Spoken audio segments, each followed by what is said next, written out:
What's up, meta nerds? This video is all about the J-Type Diplomatic Barge.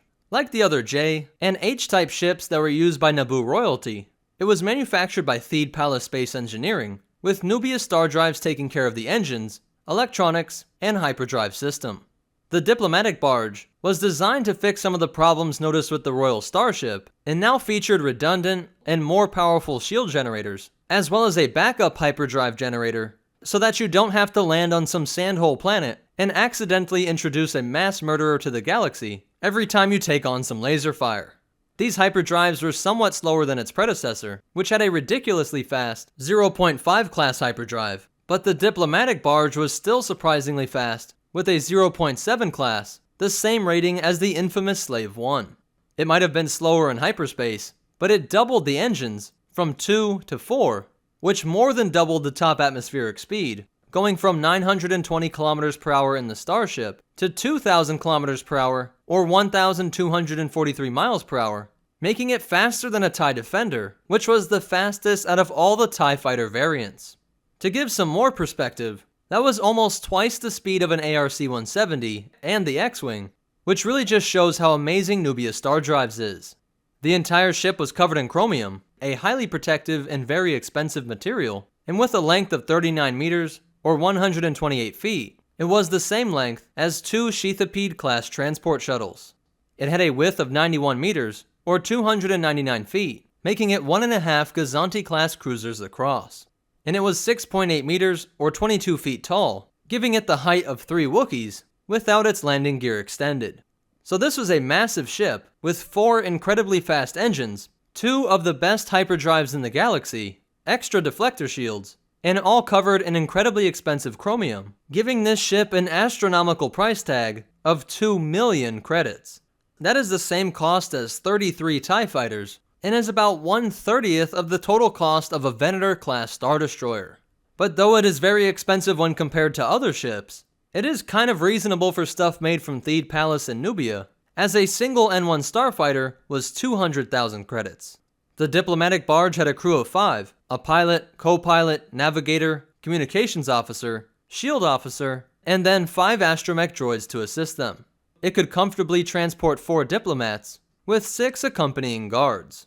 And its most distinguishing feature was that it could dock 4 Naboo Starfighters, which was sort of a symbiotic relationship, because the barge had no weaponry, and the N1s had a very short hyperspace range. So with this system, the J-Type could carry around its own security escort, and could take the N1s across the galaxy through hyperspace, and act as a base for these starfighters as they went on recon missions. But let's go ahead and take a look inside of the ship, to see where everything was, and how it all worked.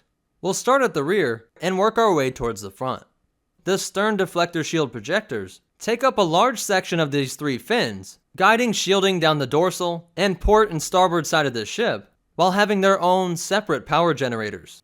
The maintenance hatch for this system was located here, and if we move our way towards the front of this ship, we can see where cases of cargo were stored, right alongside the astromechs.